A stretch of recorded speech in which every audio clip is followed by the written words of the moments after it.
जम्मू कश्मीर विधानसभा में प्रदेश के लिए विशेष दर्जे की बहाली का प्रस्ताव पास करने का विरोध जताते हुए भारतीय जनता पार्टी ने पुंछ में नेशनल कॉन्फ्रेंस के नेतृत्व वाली सरकार के खिलाफ प्रदर्शन का रोष प्रकट करते हुए इसे जम्मू कश्मीर के विकास विरोधी प्रस्ताव बताया। बीजेपी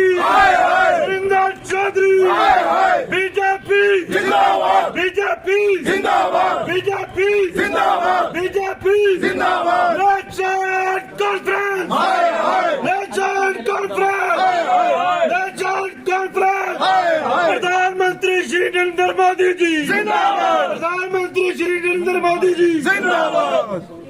एक अनकॉन्स्टिट्यूशनल बिल कल जम्मू कश्मीर असेंबली के अंदर लाया गया और बिना डिस्कशन के उसको बिना मूव किए उसको पास किया गया। मैं समझता हूं कि पहले तो जम्मू कश्मीर की जो असेंबली है उसको ये अथॉरिटी नहीं है जिस बिल को पार्लियामेंट के दोनों हिस्सों ने पास किया हुआ है, और जो सुप्रीम कोर्ट है जिसने उसके ऊपर मोहर लगा दी है, क्योंकि 370 और 35 से दफन हो चुका है। दफन हुई हुई चीजें कभी भी वापस नहीं आती हैं, इसलिए हम इसका विरोध करने के लिए आज यहाँ पर सड़कों के ऊपर उतरे हैं। और मैं समझता हूँ कि जम्मू कश्मीर के अंदर 2014 के बाद अमन और चैन और शांति यहाँ पर आया, और 5 अगस्त 2019 के बाद जम्मू कश्मीर के अंदर हालात सुधरे।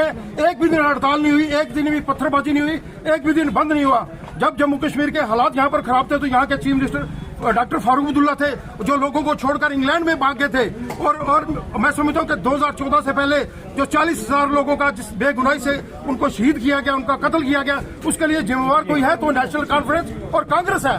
मैं समझता हूँ कि जिस तरह से सुरेंद्र चौधरी ने जम्मू के लोगों के साथ बिटरे किया, और जम्मू के लोग कभी भी सुरेंद्र चौधरी को माफ नहीं करेंगे, क्योंकि उन्होंने अपनी कुर्सी बचाने के लिए जम्मू के हित के खिलाफ काम किया है। इसलिए आज हमने इनके खिलाफ प्रोटेस्ट किया।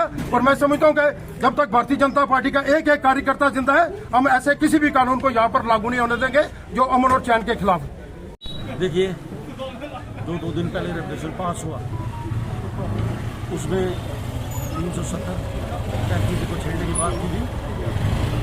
जो नेशनल कॉन्फ्रेंस की मैनिफेस्टो में था, स्टेट की तरक्की के उन्होंने वादे किए थे, मुझे लगता है वादे जो है दफन हो चुके हैं।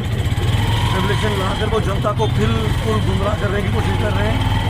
स्टेट के अंदर मिलिटेंसी खत्म हो चुकी है, पत्थरबाजी खत्म हो चुकी है, बेरोजगारी खत्म हो चुकी है।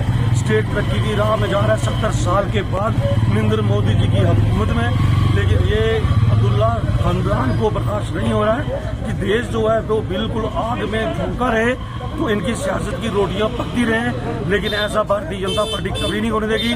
जब तक भारतीय जनता पार्टी का एक एक वर्कर जिंदा है तब तक ये बात नहीं हो सकती।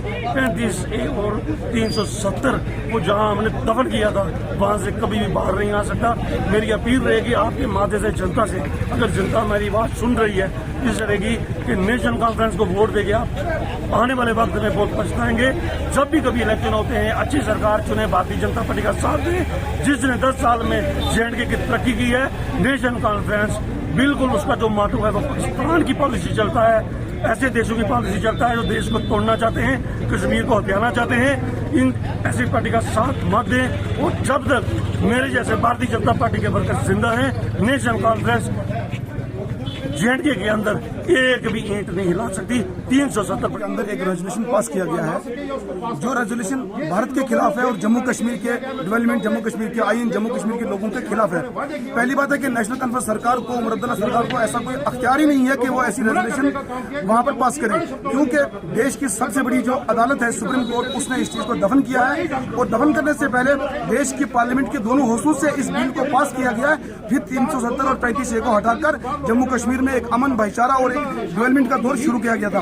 नेशनल कॉन्फ्रेंस ने लोगों के साथ जो डेवलपमेंट के वादे किए थे वो नहीं कर पाए पूरे, न वो कर पाएंगे। इसीलिए उन्होंने लोगों का ध्यान भटकाने के लिए, लोगों की तवज्जो हटाने के लिए ऐसा किया और करके उसको साइड हो गया। उनको पता है कि ये होने वाला नहीं था। उसके बाद मैं आपके माध्यम से देश की आवाम को और ऐसे देश द्रोहियों को ये बताना चाहता हूँ कि जब तक भारतीय जनता पार्टी का एक एक कार्यकर्ता हिंदुस्तान के अंदर जिंदा है, तब तक ऐसे देशद्रोही कानून या ऐसी कानून जो जम्मू कश्मीर के हित के लिए, जम्मू कश्मीर के डेवलपमेंट के लिए खिलाफ हूं, कोई भी ऐसा कानून यहां पर लागू नहीं होने देंगे।